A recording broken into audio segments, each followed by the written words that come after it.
আলোচনা করতেছিলাম। আজকেও আমরা আল্লাহ রাসূল সাল্লাল্লাহু আলাইহি ওয়াসাল্লামের মেরাজ নিয়ে আলোচনা করব। আর যে মেরাজ নিয়ে আমরা আলোচনা করতেছিলাম, আজকের রাত্রিটাই হলো মেরাজের রাত্রি। আজকে দিবাগত রাত্রিটা যে সামনে আসতেছে, আজকে সামনে যে রাত্রটা আসতেছে, এটাই হলো শবে মাস হয় মেরাজের রাত্রি।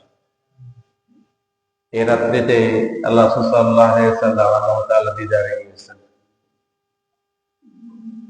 তো আমাদের জন্য সবচেয়ে বড় সৌভাগ্যের বিষয় যে আজকে শুক্রবার রাত্র চলে গেছে, শনিবার রাত্র দিন আমরা শুক্রবার পেলাম, রাত্রটা বা পরবর্তী রাত্রটা মেরাজ রাত্রি পেলাম। আজকে আমাদের ইনশাআল্লাহ শেষ আলোচনা মেরাজ নিয়ে। যতটুকু আমরা আলোচনা করব, এরপরে যতটুকু থেকে যাবে ইনশাআল্লাহ আল্লাহ যদি হায়াতে বাঁচাই রাখে, আগামী বছর ইনশাআল্লাহ আলোচনা করব। যদি আল্লাহ রিজিক রাখে, হায়াত রাখে, রিজিক এবং হায়াত, সুস্থ সবল নেকায়াত এবং রিজিক যদি থাকে, যতদিন আল্লাহ রাখে ইনশাআল্লাহ, যদি আগামী বছর আল্লাহ সেই পর্যন্ত রিজিক থাকে, হায়াত রাখে, তো ইনশাআল্লাহ আমরা আজকে যতটুকু আলোচনা করব, এরপর থেকে আমরা আগামী বছর ইনশাআল্লাহ আলোচনা করব। কারণ রাসূলের মেরাজটা অনেক বিশাল আলোচনা, এটা অনেক বিশাল আলোচনা। গত বছর আমরা আলোচনা করেছিলাম ইসরা নিয়ে। কি নিয়ে? ইসরা, মসজিদে বাইতুল্লাহ থেকে বাইতুল মুকাদ্দাস পর্যন্ত। আর এই বছর আমরা আলোচনা করতেছি মেরাজ নিয়ে, বাইতুল মুকাদ্দাস থেকে ঊর্ধ্বগমন, উপরের দিকে। গত জুমায় আমরা শেষ পর্যন্ত আলোচনা করেছিলাম যে আল্লাহ রাসূল সাল্লাল্লাহু আলাইহি ওয়াসাল্লাম সিদরাতুল মুনতাহায় গিয়েছেন। সিদরাতুল মুনতাহায় কতটুকু পর্যন্ত গেলেন? এই সিদরাতুল মুনতাহার শেষ সীমানায় একটা বিশাল একটা পর্দা ছিল। পর্দা তো বুঝেন, পর্দা। সিদরাতুল মুনতাহার এই পর্দার কাছাকাছি রাসূল সাল্লাল্লাহু আলাইহি ওয়াসাল্লাম গেলেন। তখন এবার জিবরাইল আলাইহিস সালাম বললেন যে এই যে পর্দা দেখতেছেন, এই পর্দা পর্যন্ত আমার শেষ সীমানা, এই পর্দার উপরে ভিতরে আমার যাওয়ার সুযোগ নাই। তখন রাসূল সাল্লাল্লাহু আলাইহি ওয়াসাল্লাম বললেন যে জিবরাইল, তুমি সে দুনিয়া থেকে শুরু করে এখন পর্যন্ত পুরো সফরে আমার সাথে ছিলে, মেরাজের পুরো সফর আমার সাথে ছিলে, এখন এই মুহূর্তে তুমি আমাকে একা করে দিচ্ছ, কারণটা কি? উপরের দিকে তো আমি যাব, তুমি যাবে না কেন? তখন জিবরাইল বললেন যে উপরের দিকে এই জন্য আমি যাব না, এটা আমার শেষ সীমানা, এটা আমার কি শেষ সীমানা। এর সেই উপরের দিকে যদি আমি এক কদম আমি যদি সামনের দিকে আগাই, আল্লাহ তাআলার নূরের যে তাজাল্লি, এই নূরের তাজাল্লিতে, নূরের অ্যাকশনে আমি জিবরাইল জ্বলে ছাইগায় হয়ে যাব, আমার আর যাওয়ার কোনো সুযোগ কি নাই, এটাই শেষ জায়গা। হঠাৎ করে জিবরাইল আলাইহিস সালাম দেখলেন একজন ফেরেশতা রাসূল সাল্লাল্লাহু আলাইহি ওয়াসাল্লামের সামনে আসছে। পর্দার ভিতর থেকে একজন ফেরেশতা রাসূল সাল্লাল্লাহু আলাইহি ওয়াসাল্লামের কি সামনে আসছে। তখন জিবরাইল বললেন, এই যে ফেরেশতাটা আমার সামনে আসছে, আমি আজ অবধি পর্যন্ত এই ফেরেশতাকে কখনো দেখিনি। জিবরাইল কি বললেন? যে এই যে একটা ফেরেশতা আমার সামনে আসলো সিদরাতুল মুনতাহায়, আমি আজ পর্যন্ত সিদরাতুল মুনতাহা থেকে সবসময় আসা যাওয়া করি, কিন্তু এই ফেরেশতাকে আমি কখনো কি দেখিনি। এই ফেরেশতা আসছে রাসূল সাল্লাল্লাহু আলাইহি ওয়াসাল্লামকে নেওয়ার জন্য, এই জন্য আর জিবরাইল আর কখনো কি দেখে নাই। তখন এবার জিবরাইল আলাইহিস সালামকে আল্লাহ সাল্লাল্লাহু আলাইহি ওয়াসাল্লাম বললেন যে ভাই জিবরাইল, আমি তো যাচ্ছি আল্লাহর দিদার, আমি বুঝতে পারছি এর থেকে উপরের দিকে তোমার আর যাওয়ার সুযোগ নেই, তবে আল্লাহ তাআলার কাছে কি তোমার কোনো কিছু চাওয়ার আছে কিনা? আল্লাহর কাছে কি তোমার কোনো কিছু চাওয়ার আছে কিনা তুমি আমাকে বলো। যেহেতু আল্লাহর সাথে আমি কথা বলবো, তোমার চাওয়াটা আমি আল্লাহকে কি বলবো। তখন জিবরাইল আলাইহিস সালাম বললেন, আমার একটাই মাত্র চাওয়া। যে চাওয়াটা কি? জিবরাইল আলাইহিস সালাম বললেন, ওই যে আমরা ফাঁকার কথা বলছি না, জিবরাইল যে ফাঁকা দেখালেন তার আসল শুরু 600 নূরের ফাঁকা। কয় শত? 600 নূরের ফাঁকা। এই জিবরাইল আলাইহিস সালাম এই 600 নূরের ফাঁকা আবার দেখালেন, দেখাইয়া বললেন যে আমার একটাই চাওয়া, যে হাসরের দিন ফুলসিরাতের কোলের উপরে, হাসরের দিন ফুলসিরাতের কোলের উপরে আপনার উম্মতকে জাহান্নাম পার করে দিয়ে বেহেশতে যাওয়ার যে পথটা, এটাকে ফুলসিরাত বলে। ফুলসিরাতের ফুলকে অতিক্রম করে জান্নাতে যেতে হবে। এই ফুলসিরাতের নিচে হলো জাহান্নাম। ফুলসিরাতের ফুলের নিচে কি? জাহান্নাম। এই ফুলসিরাতের ফুলটা কেমন? চুলের চেয়েও চিকন, খুরের চেয়েও দাগ। চুলের চেয়েও কি চিকন। আর ওই যে খুর আছে না, খুর আমাদের লোক ইয়া কাটে যে নাপিতেরা যে খুর, এটা হচ্ছে আমরা খুর বলি। এই খুরের চেয়েও কি ভাগ। এবং এই ফুলসিরাতের ফলের উঠতে 10,000 বছর। ফুলসিরাতের ফলের মধ্যে উঠতে কত হাজার বছর? 10,000 বছর।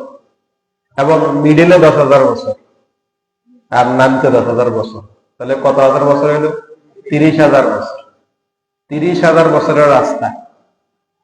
যে ব্যক্তি নিশ্চিত জাহান্নামী, সে যখনই ফুলসিরাতের ফুলের মধ্যে পা দিবে, সাথে সাথে সে টুকরা টুকরা হয়ে নিচে পড়ে যাবে, জাহান্নাম পড়ে যাবে। আর যে বেহেশতি, সে সেকেন্ডের তরে, মুহূর্তের তরে ফুলসিরাত পার হয়ে এসে জান্নাতে চলে যাবে। তো জিবরাইল বললেন, এই হাসরের দিন ফুলসিরাতের কোলের উপরে আমি আমার 600 নূরের পাখা আপনার উম্মতের জন্য আমি বিছিয়ে দেব। সুবহানাল্লাহ, কি বলছেন দেখছেন? আমি আমার এই 600 নূরের পাখা হাসরের দিন আপনার উম্মতের জন্য ফুলসিরাতের কোলের উপর কি করব? বিছিয়ে দেব। এই পাখার উপরে দিয়া আপনার উম্মতরা কোথায় যাবে? জান্নাতে যাবে। কত বড় আমাদের জন্য, কত বড় একটা মেহেরবানি জিনিস, চিন্তা করা যায়? রাসূল সাল্লাল্লাহু আলাইহি সাল্লামকে যখন জিবরাইল আলাইহিস সালাম এই কথাটা বললেন, রাসূল সাল্লাল্লাহু আলাইহি সাল্লাম খুশি হলেন। রাসূল সাল্লাল্লাহু আলাইহি সাল্লাম কি হলেন? খুশি হলেন। বলেন, আলহামদুলিল্লাহ, ঠিক আছে, তোমার এই চাওয়াটা আমি আল্লাহর কাছে কি বলবো। এরপরে ওই যে ফেরেশতাটা আসলো, ওই ফেরেশতাটা হঠাৎ করে পর্দা সরাই দিল। কি? পর্দার ভিতর থেকে আসলো, পর্দা কি করে দিল? সরাই দিল। যখন পর্দা সরাই দিল, ওই ফেরেশতাটা জিবরাইলকে বলল যে, ইনি কি মুহাম্মদ যে আল্লাহর দিদারে আসছেন? তখন জিবরাইল আলাইহিস সালাম বললেন, হ্যাঁ, ইনি মুহাম্মদ সাল্লাল্লাহু আলাইহি সাল্লাম, উনি আল্লাহর দিদারে আসছেন, ওনাকে আল্লাহর দিদারে নেওয়া হবে। তখন ওই ফেরেশতাটা তার হাত আছে না, তার হাত সামনের দিকে আগালেন, রাসূল সাল্লাল্লাহু আলাইহি সাল্লামকে হাতের মধ্যে বসালেন। রাসূল সাল্লাল্লাহু আলাইহি সাল্লামকে কি বলতেন? হাতের মধ্যে বসালেন। বসায় নিয়ে উপর দিকে গেলেন। উপরের দিকে যাওয়ার সাথে সাথে মুহূর্তের পরে আরেকটা পর্দা, সিদরাতুল মুনতাহার এক পর্দা ভেদ করে জিবরাইলের কাছ থেকে ওই ফেরেশতা কি করলেন? রাসূল সাল্লাল্লাহু আলাইহি সাল্লামকে হাতের মধ্যে নিয়ে উপরে আরেকটা পর্দার কাছে কি নিয়ে গেলেন। তখন ওই পর্দার কাছে নিয়ে যাওয়ার পর থেকে পরে যাওয়ার পরে ভিতর থেকে আবার আওয়াজ আসছে, কে? তখন বলা হলো, আমি মুহাম্মদকে নিয়ে আসছি, তিনি আল্লাহ দিদারে যাবেন। ওই পর্দার আওয়াজ, দ্বিতীয় পর্দার আওয়াজ, মানে ভিতর থেকে। তখন এবার যখন দ্বিতীয় পর্দার আওয়াজ ভিতর থেকে যখন বলা হলো, তখন ওই দ্বিতীয় পর্দার ভিতর থেকে আরেকজন ফেরেশতা আসছে। এই ফেরেশতা প্রথম পর্দা পর্যন্ত নিলেন। প্রথম পর্দা থেকে দ্বিতীয় পর্দা পর্যন্ত নিয়ে যখন নিলেন, তখন দ্বিতীয় ফেরেশতা তখন আবার রাসূল সাল্লাল্লাহু আলাইহি সাল্লামকে হাতে নিলেন। দ্বিতীয় পর্দার ফেরেশতা যখন রাসূল সাল্লাল্লাহু আলাইহি সাল্লামকে হাতে নিলেন, তখন এই ফেরেশতা মুহূর্তের তরে দ্বিতীয় নম্বর পর্দাকে ভেদ করে দিয়ে তৃতীয় নম্বর পর্দার মধ্যে কি চলে গেলেন। তাহলে রাসূল সাল্লাল্লাহু আলাইহি সাল্লাম সিদরাতুল মুনতাহা থেকে দুইজন ফেরেশতা, কয়জন ফেরেশতা? দুইজন ফেরেশতার মাধ্যমে সিদরাতুল মুনতাহার পর্দা থেকে এক নম্বর পর্দা, এরপরে এক নম্বর পর্দা থেকে আরেকজন ফেরেশতার মাধ্যমে দ্বিতীয় পর্দা। তাহলে কয়টা পর্দা হলো? দুইটা। একটা তো সিদরাতুল মুনতাহার পর্দা, এরপরে সিদরাতুল মুনতাহার পরে এক পর্দা, আবার ওই পর্দার পরে দ্বিতীয় পর্দা, তো দুইজন ফেরেশতা দ্বিতীয় পর্দা পর্যন্ত কি নিয়ে নিলেন। যখনই দ্বিতীয় নম্বর পর্দার কাছে চলে গেল, দ্বিতীয় নম্বর পর্দার পরে হঠাৎ করে দ্বিতীয় নম্বর পর্দার পরে আল্লাহ রাসূল সাল্লাল্লাহু আলাইহি সাল্লামের সামনে একটা মেঘের খণ্ড, কিসের খণ্ড? মেঘের খণ্ড রাসূল সাল্লাল্লাহু আলাইহি সাল্লামের সামনে আসলো। একটা মেঘের খণ্ড আল্লাহ রাসূল সাল্লাল্লাহু আলাইহি সাল্লামের কি আসছে? সামনে আসছে। এই যে মেঘের খণ্ডটা রাসূল সাল্লাল্লাহু আলাইহি সাল্লামের সামনে আসছে, এই মেঘের খণ্ডটাকেই হলো রফরফ। মেঘের খণ্ডটাই কি? রফরফ। এটা কি রফরফ? এটা সবুজ বর্ণের। কি বর্ণের? সবুজ বর্ণের একটা মেঘের খণ্ড। মেঘের যে আমরা মেঘ দেখি না, এই মেঘের একটা কি খণ্ড রাসূল সাল্লাল্লাহু আলাইহি সাল্লামের সামনে আসছেন। এই রাসূল সাল্লাল্লাহু আলাইহি সাল্লামের সামনে আসার পরে তখন এই মেঘের খণ্ডের মধ্যে নবীজি কি বসলেন। এটাকে বলে রফরফ। এটাকে বলে কি? রফরফ। রাসূল সাল্লাল্লাহু আলাইহি সাল্লাম এবার রফরফ মধ্যে উঠলেন। রফরফের মধ্যে উঠলেন। রফরফ মধ্যে উঠার পরে রাসূল সাল্লাল্লাহু আলাইহি সাল্লামকে এবার রফরফ নিয়ে গেলেন। কতটুকু নিয়ে গেলেন? 70,000 নূরের পর্দা পাড়ি দিয়ে নিয়ে গেছে। কত হাজার নূরের পর্দা? 70,000 নূরের পর্দা। 70,000 নূরের পর্দা পাড়ি দিয়া রাসূল সাল্লাল্লাহু আলাইহি সাল্লামকে নিয়ে গেলেন। মেঘ, এই রফরফ, এটা কি রফরফ নিয়ে গেলেন। এই রফরফের যে এই যে পর্দাগুলা পার হলেন, 70,000 নূরের পর্দা, একটার পর একটা, একটার পর একটা, এইভাবে কত হাজার? 70,000 নূরের পর্দা। এই 70,000 নূরের পর্দা যে পাড়ি দিয়ে গেলেন, এই 70,000 নূরের পর্দার দূরত্ব কতটুকু? একটা পর্দা থেকে আরেকটা পর্দার দূরত্ব কতটুকু? বলা হয়েছে একটা পর্দা থেকে আরেকটা পর্দার দূরত্ব হলো 500 বছরের রাস্তা। কত বছর? 500 বছরের কি রাস্তা। একটা পর্দা থেকে আরেক পর্দার দূরত্ব কত বছরের রাস্তা? 500 বছরের কি রাস্তা। এই 500 বছরের রাস্তা অতিক্রম করলেন রাসূল সাল্লাল্লাহু আলাইহি সাল্লাম। রাসূল সাল্লাল্লাহু আলাইহি সাল্লাম 500 বছরের রাস্তা অতিক্রম করার পরে এবার সর্বশেষ একটা পর্দার আড়ালে এবার আরেকটা পর্দা। একটা পর্দা পার হলে আল্লাহর সাথে দেখা। কয়টা পর্দা? একটা পর্দা। শেষ পর্দা যখন রাসূল সাল্লাল্লাহু আলাইহি সাল্লাম পুছলেন, এই শেষ পর্দা রাসূল সাল্লাল্লাহু আলাইহি সাল্লাম পুছার পরে শেষ পর্দার আড়াল থেকে একজন ফেরেশতা তখন নবীজির সামনে আসছে। শেষ পর্দার আড়াল থেকে একজন ফেরেশতা রাসূল সাল্লাল্লাহু আলাইহি সাল্লাম কি আসছে? সামনে আসছে।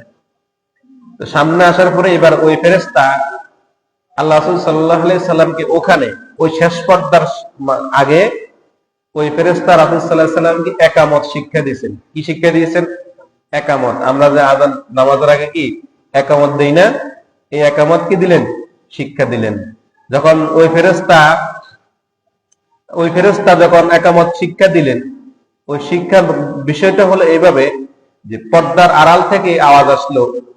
তো ফেরেশতা যখন রাসূল সাল্লাল্লাহু আলাইহি সাল্লামকে বলেন আল্লাহু আকবার, আল্লাহু আকবার, তখন এবার রাসূল সাল্লাল্লাহু আলাইহি সাল্লাম বলতেছেন কি আল্লাহু আকবার, আল্লাহু আকবার। যখন রাসূল সাল্লাল্লাহু আলাইহি সাল্লাম এই শব্দটা বললেন, তখন পর্দার আড়াল থেকে আল্লাহ তাআলার ধ্বনি, কার ধ্বনি? আল্লাহর একটা আওয়াজ আসছে যে না, আমি মহান, আমি মহান, আল্লাহু আকবার, আল্লাহু আকবার। এরপরে যখন রাসূল সাল্লাল্লাহু আলাইহি সাল্লাম এবার বললেন যে আশহাদু আল্লা ইলাহা ইল্লাল্লাহ, আশহাদু আল্লা ইলাহা ইল্লাল্লাহ, তখন আবার আরেকটা আওয়াজ আসছে যে না, আমার বান্দা সত্য বলেছে। পর্দার আড়াল থেকে, পর্দার কি আড়াল থেকে। এরপরে আবার রাসূল সাল্লাল্লাহু আলাইহি সাল্লাম বললেন আশহাদু আন্না মুহাম্মাদার রাসূলুল্লাহ, আশহাদু আন্না মুহাম্মাদার রাসূলুল্লাহ।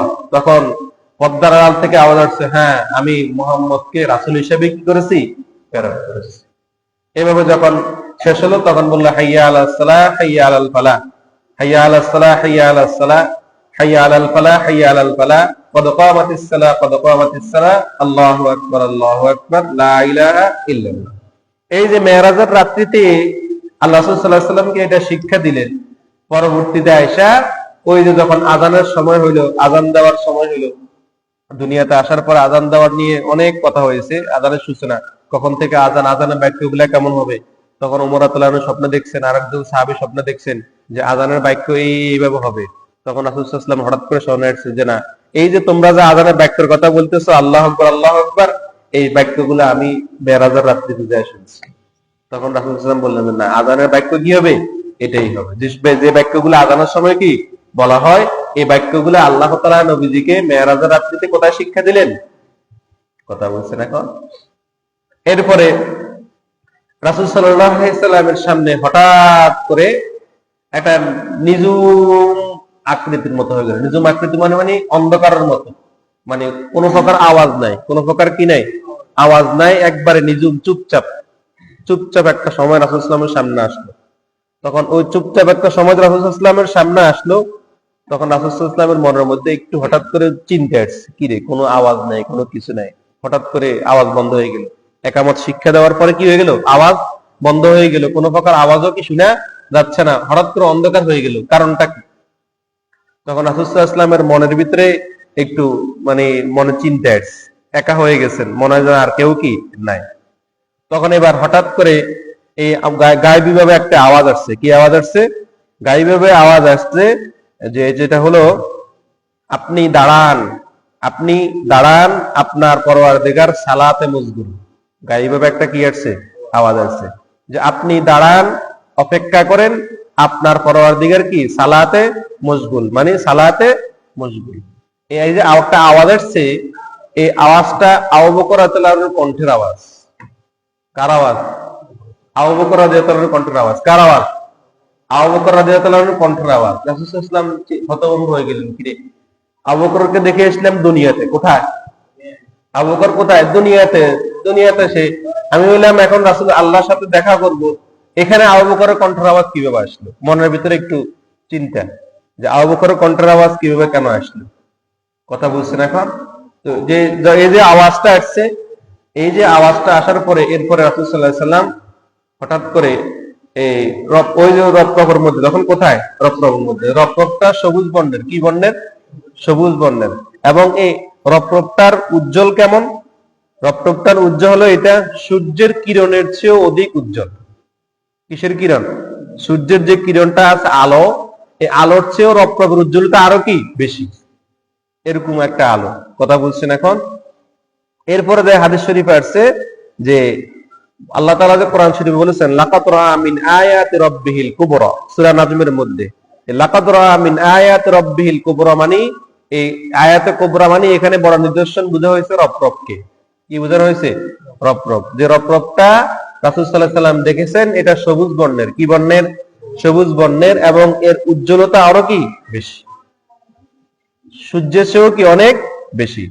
এবার রাসূল সাল্লাল্লাহু আলাইহি ওয়াসাল্লাম রব-রব থেকে নাইমা এবার আল্লাহ তাআলার আরশ আজিমের নিকটে গেলেন। কোথায়?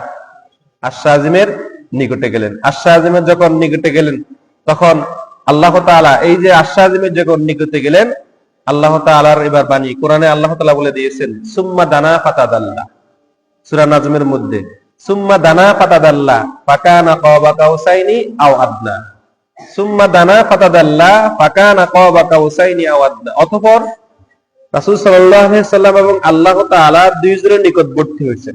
দুইজনে কি হয়েছেন? আরশ আজিমে যায়া দুইজনে কি হয়েছেন? নিকটবর্তী হয়েছেন। এই নিকটবর্তী কি? ফাকানা কাবা কাউসাইনি আও আদনা। আমরা যে ধনুক আছে না, তীর তীর তীর ধনুক আছে না, এই যে যুদ্ধের সময় যখন দুই পক্ষের মধ্যে সমঝোতা হয়ে যায়, তখন তারা ওই যে তীরের ধনুকের যে ইয়েটা আছে, এটা দুই দিক থেকে ধরে তারা এভাবে সমঝোতার জন্য কি করে দেয়? একসাথ করে দেয় যে না, আমরা কি সমঝোতা হয়েছি। এই যে কাবা কাউসাইনি আও আদনা, এই কাবা কাউসাইনি আও আদনা মানে যখন এই ধনুক একটা ধনুক আরেকটা ধনুককে স্পর্শ করে, এরকম আল্লাহ এবং রাসূল সাল্লাল্লাহু আলাইহি ওয়াসাল্লাম এইভাবে পাশাপাশি স্পর্শ হয়ে গেছে। বুঝুন না মনে হয় কথা? সামনাসামনি। কি সামনাসামনি? সামনাসামনি আল্লাহ এবং রাসূল সাল্লাল্লাহু আলাইহি ওয়াসাল্লাম আত্তায়াত শুরুতে বসছেন। কি শুরুতে? আত্তায়াত শুরুতে বসা, যেমন এই যে কাবা কাউসাইনি আও আদনা, কোরআনে আল্লাহ তাআলা বলে দিয়েছেন, সুম্মা দানা ফাতাদাল্লা। অতঃপর আল্লাহ এবং রাসূল সাল্লাল্লাহু আলাইহি ওয়াসাল্লাম দুইজনে কি হয়েছেন? একত্রিত হয়েছেন। কেমন একত্রিত হয়েছেন? ফাকানা কাবা কাউসাইনি আও আদনা। যেমন ধনুক, যে ধনুকের যে চিহ্নটা, এরকম দুটা ধনুক কাছাকাছি আনলে যুদ্ধের মধ্যে যখন সমঝোতা হয়ে যায়, যুদ্ধের মধ্যে কি হয়ে যায়? সমঝোতা হয়ে যায়, তখন উভয় পক্ষ ধনুক দিয়ে কাছাকাছি স্পর্শ করে কি যদি করে সমঝোতা করে নেয়, এরকম আল্লাহ তাআলার রাসূল আল্লাহ তাআলার সাথে এরকম মিশে গেছে। সুবহানাল্লাহ, কথা বলছেন এখন। এরপরে আল্লাহ রাসূল সাল্লাল্লাহু আলাইহি সাল্লামের কাছে আসা আছে, আল্লাহ তাআলা এবার বলতেছেন, এবার রাসূল সাল্লাল্লাহু আলাইহি সাল্লাম বলতেছেন যে আল্লাহ তাআলা ওনার রূহানি, ওনার কুদরতি হাত মোবারক, কার হাত মোবারক? আল্লাহর কুদরতি হাত মোবারক। নবীজি বলতেছেন যে যখন আমি আল্লাহ তাআলার সামনে আসলাম, বসলাম, তখন আল্লাহ তাআলার কুদরতি হাত মোবারক আমার বক্ষের মধ্যে রাখছে। কি মধ্যে রাখতেন? বক্ষের মধ্যে রাখছেন। রাসূল সাল্লাল্লাহু আলাইহি সাল্লাম বলতেছেন যে আল্লাহ তাআলা যে তার কুদরতি হাত মোবারক আমার বক্ষে রাখছেন, আমি তার শীতলতা অনুভব করেছি। আমি তার কি অনুভব করেছি? শীতলতা, যে একটা ভর আমার বুকের মধ্যে আসছে, এটা কুদরতি হাত আল্লাহ তাআলা রাখছেন, এটার আমি শীতলতা মনে অনুভব করেছি। এবার আল্লাহ তাআলা বলতেছেন যে কি বলতেছেন যে ফাওহা ইলা আবদিহি মা আওহা। আল্লাহ তাআলা বলতেছেন কোরআনের আয়াত যে ফাওহা ইলা আবদিহি মা আওহা, আমি আমার বান্দাকে যা দেওয়ার তা দিয়ে দিয়েছি। সূরা নাজমের মধ্যে ফাওহা ইলা আবদিহি মা আওহা, আমি আমার বান্দাকে যা দেওয়ার তা দিয়ে দিয়েছি। কি দিলেন? এবার রাসূল সাল্লাল্লাহু আলাইহি ওয়াসাল্লাম বলতেছেন উতিতুল ইলমাল আউয়ালিন ওয়াল আখিরিন, আল্লাহ তাআলা আমাকে পৃথিবীর সৃষ্টির শুরু থেকে শেষ পর্যন্ত যা কিছু হয়ে গেছে, যা কিছু হবে, সবকিছু আল্লাহ তাআলা আমার সিনার ভিতরে দিয়ে দিয়েছেন। হাদিস, আল্লাহ তাআলা কি বললেন? কোরআন আয়াতে আল্লাহ তাআলা বলতেছেন সূরা নাজমের মধ্যে ফাওহা ইলা আবদিহি মা আওহা, ফাওহা ইলা আবদিহি মা আওহা, আমি আমার বান্দাকে যা দেওয়ার তা কি দিয়ে দিয়েছি। এবার কতটুকু দিলেন আল্লাহ? এবার রাসূল সাল্লাল্লাহু আলাইহি ওয়াসাল্লাম বলতেছেন উতিতুল ইলমাল আউয়ালিন ওয়াল আখিরিন, আল্লাহ তাআলা আমাকে যে ইলম দিলেন, এটা পৃথিবীর সৃষ্টি আউয়াল এবং আখির, পৃথিবীর সৃষ্টির শুরু থেকে শেষ পর্যন্ত যত ইলম আছে আল্লাহ তাআলা সমস্ত ইলম আমাকে দান করেন। এবার আমরা যে সূরা রহমানের মধ্যে বলি না, আর রহমান আল্লামাল কোরআন, আল্লাহ তাআলা কি কোরআন শিক্ষা দিয়েছেন কাকে? নবীজিকে। তো কোরআনের মধ্যে পৃথিবীর শুরু থেকে শেষ পর্যন্ত আছে কিনা? কথা বলেন। কোরআনের মধ্যে পৃথিবীর শুরু থেকে শেষ পর্যন্ত আছে না? কেউ যদি অস্বীকার করে সে কাফের হয়ে যাবে। পৃথিবীর শুরু থেকে শেষ পর্যন্ত পুরা পূর্ণাঙ্গ 30 পারা কোরআন কি আল্লাহ তাআলা দিয়ে দিয়েছেন। এই পূর্ণাঙ্গ 30 পারার মধ্যে আল্লাহ তাআলা পৃথিবীর শুরু থেকে শেষ পর্যন্ত যা কিছু আছে সবকিছু কোরআনের মধ্যে কি দিয়ে দিয়েছেন। এই কোরআনটাই আল্লাহ তাআলা রাসূলের উপর কি করেছেন? নাযিল করেছেন। এইজন্য রাসূল সাল্লাল্লাহু আলাইহি ওয়াসাল্লাম বলতেছেন যে উতিতুল ইলমাল আউয়ালিন ওয়াল আখিরিন, আমি আমার বান্দা আল্লাহ যা আমাকে দিয়েছেন, আমাকে শুরু এবং শেষ পর্যন্ত আল্লাহ তাআলা আমাকে সবকিছু আমাকে কি দিয়ে দিয়েছেন। আল্লাহ তাআলা বলতেছেন কি ফাওহা ইলা আবদিহি মা আওহা, আমি আমার বান্দাকে যা দেওয়ার সবকিছু আমি কি দিয়ে দিয়েছি। এবার হঠাৎ করে এবার রাসূল সাল্লাল্লাহু আলাইহি সাল্লাম হঠাৎ করে এবার জিবরাইলের কথা বললেন। কি বললেন? ওই যে জিবরাইল যে চাওয়াটা করছে না কি ফুলসিরাতের ফুলের উপর উম্মত মুহাম্মদের জন্য তার পাখা কি বিছিয়ে দিবেন। ফুলসিরাতের ফুলের উপর উম্মত মুহাম্মদের জন্য পাখা কি করবেন? বিছিয়ে দিবেন। এটা বলছে না জিবরাইল? তখন জিবরাইল আলাইহিস সালামের এই কথাটা আল্লাহ তাআলা স্মরণ করে বললেন যে রাসূল, আপনাকে যে জিবরাইল বলেছে যে তার 600 নূরের পাখা কি করবেন? ফুলসিরাতের ফুলের উপর কি করবে? বিছিয়ে দিবে। আমি জিবরাইলের এই চাওয়াটা কবুল করে নিলাম।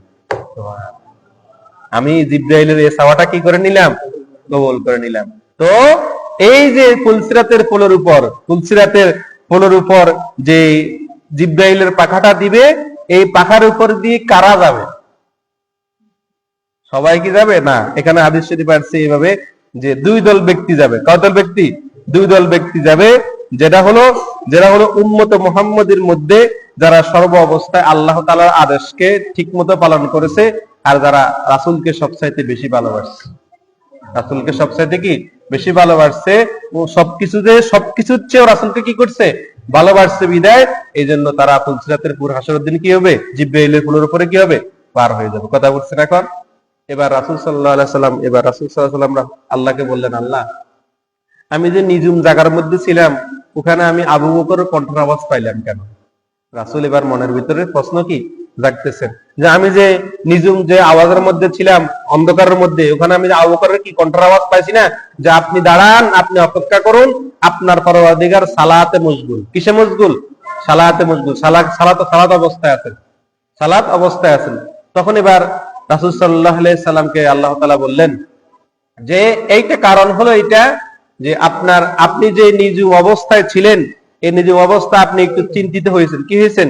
চিন্তিত হয়েছেন, মনে একটু ভয় আসছে যে আবু বকর দুনিয়াতে আপনার দুঃখের সাথে সুখের সাথে সবকিছুর সাথীকে আবু বকর দুনিয়াতে আপনার সুখের সাথে দুঃখের সাথে সবকিছুর সাথে কে ছিল? আবু বকর আপনার চিরচরম বন্ধু। আমি এই জন্য চিন্তা করছি আপনি যে নিজুম অন্ধকারের মধ্যে আছেন, এই অন্ধকারের মধ্যে আপনার মনের ভিতরে একটু ভয় আসবে, এই জন্য আবু বকরের কণ্ঠের আওয়াজে একটা ফেরেশতা আমি তৈরি করে দিয়েছি, যাতে আপনার মনের ভিতরে ভয় ভীতি না আসে। আবু বকরের কণ্ঠ শুনলে আপনার মনে কি আসবে? শান্তি আসবে, যে কি আমার বন্ধুর কণ্ঠের আওয়াজ, আমার বন্ধুর কণ্ঠের আওয়াজ, যে আমার মনে শান্তি আসবে।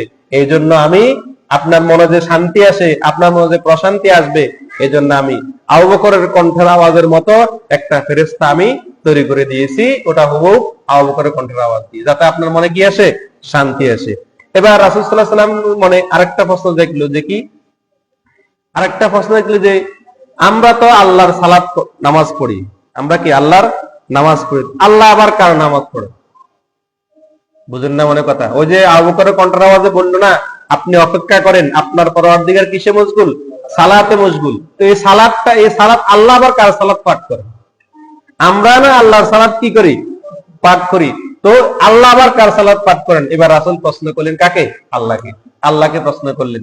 এবার আল্লাহ বলতেছেন যে হাবিব, এই সালাত মানে সুবহানি সুবহানি সাবাকাত রাহমাতি আলা গাযাবি, যে সুবহানি সুবহানি আমি পবিত্র আমি পবিত্র। আল্লাহ বলতেছেন যে সুবহানি সুবহানি আমি পবিত্র আমি পবিত্র, সাবাকাত রাহমাতি আলা গাযাবি আমার রহমত গজবের আগে যায়।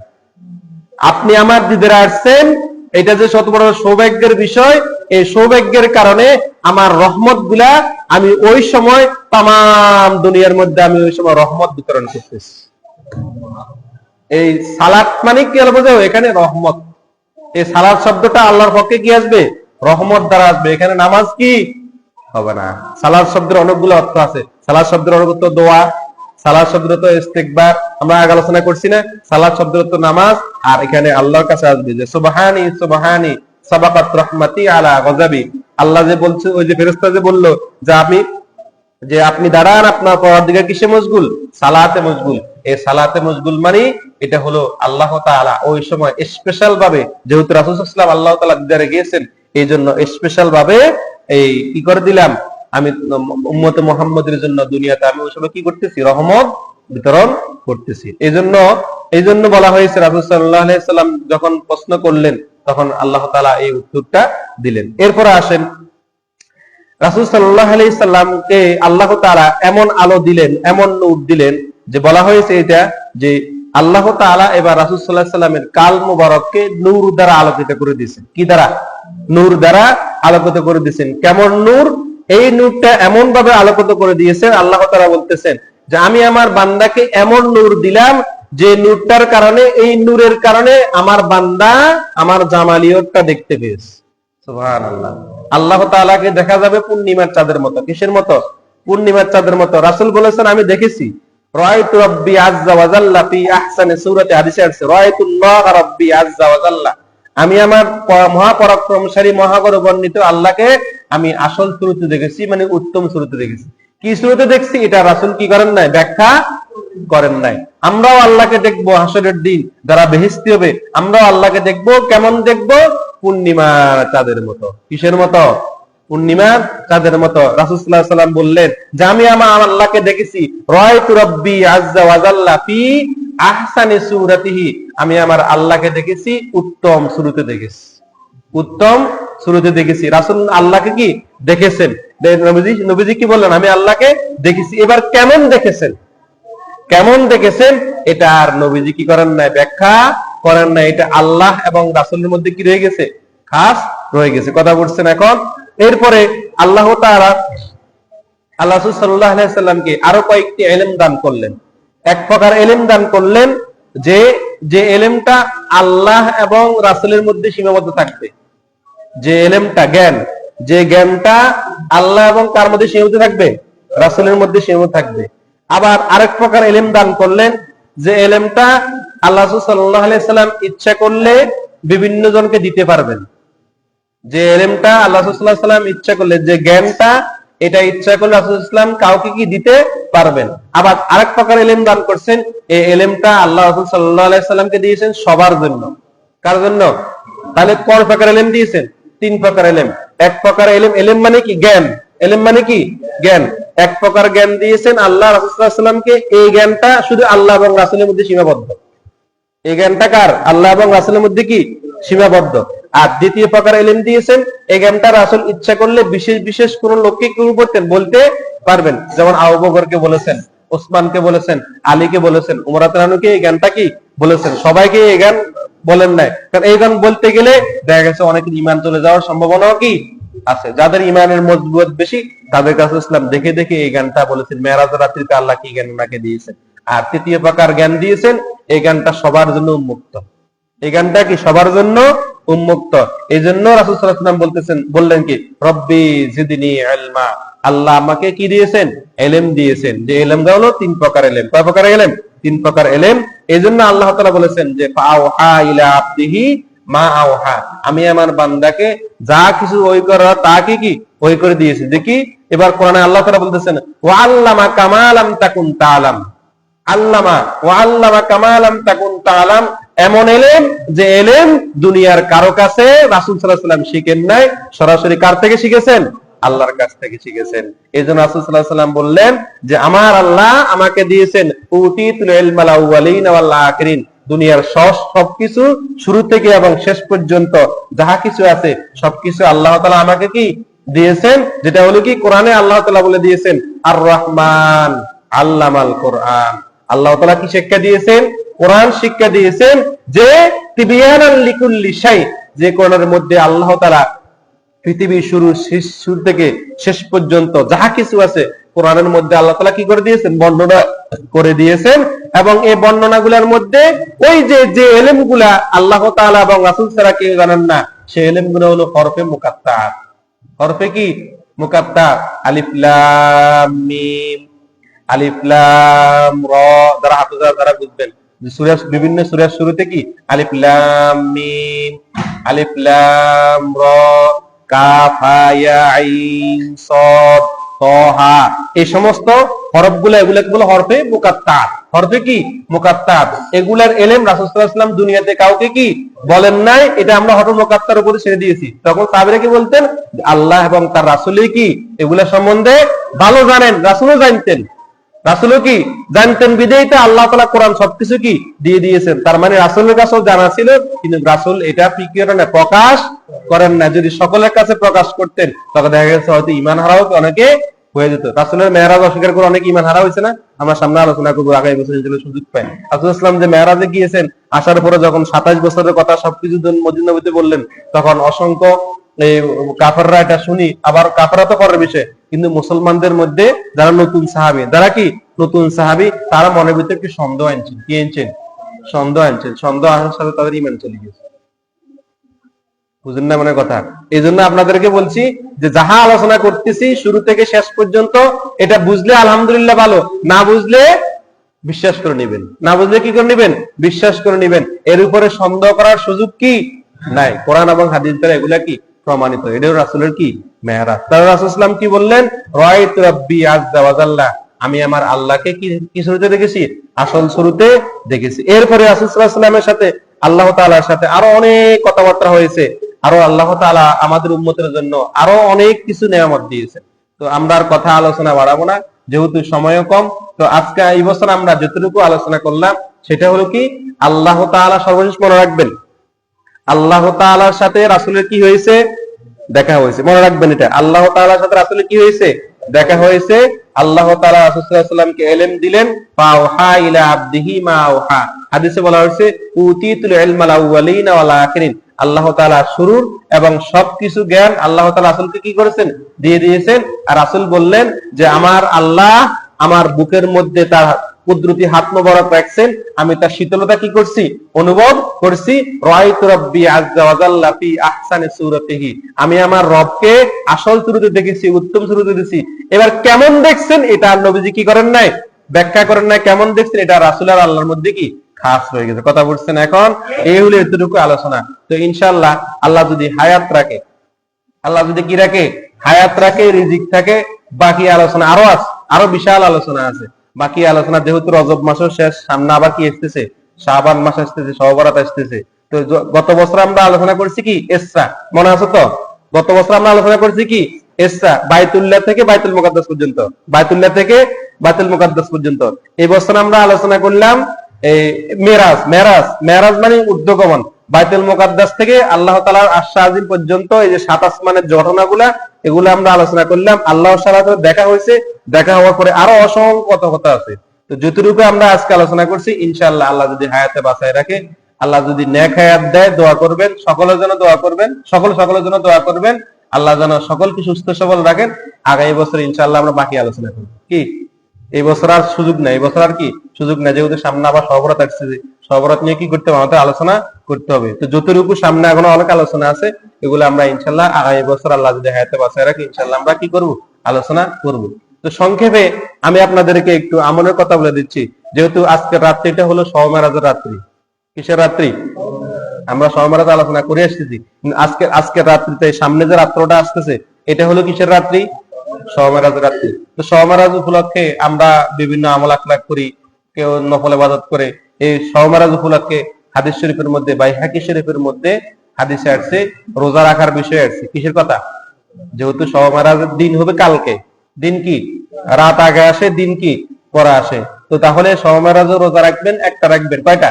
একটা রাখবেন। এটা শবে মেরাজও রোজা না, নিয়ত করবেন শবে মেরাজের উপলক্ষে নফল রোজা রাখলাম।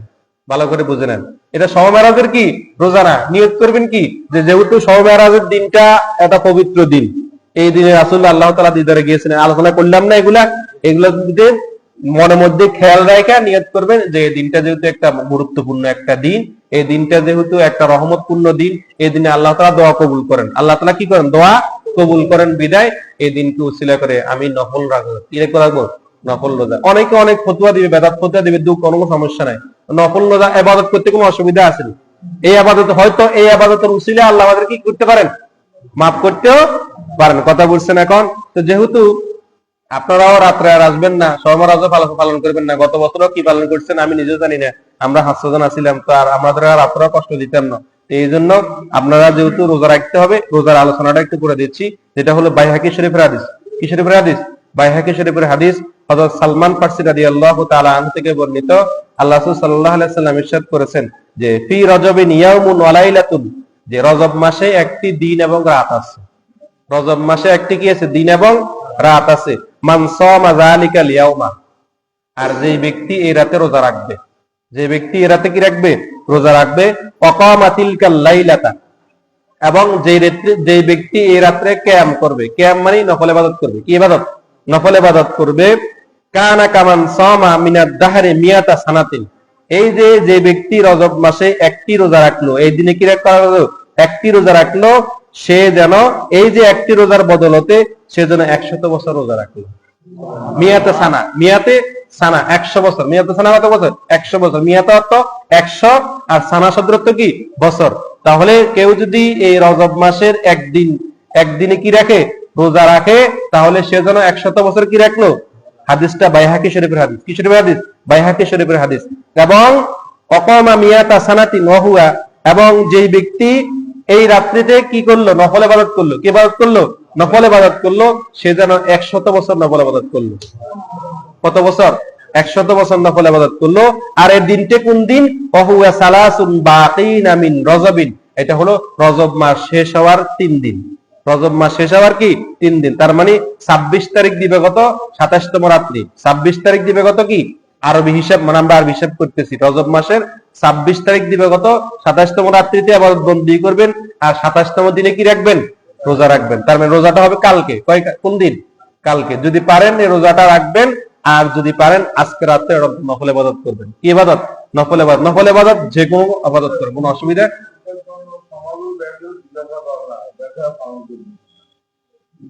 জি।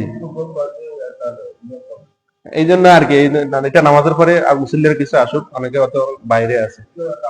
তাহলে এই নফল ইবাদত কি যে কোন নফল ইবাদত করা যাবে, কোরআন তেলাওয়াত, তসবিহ তাহলিল, জিকির আজকার, আলোচনা, ওয়াজ নসিহত, অনেক কিছু কি আলোচনা আছে, কথা বলছেন এখন।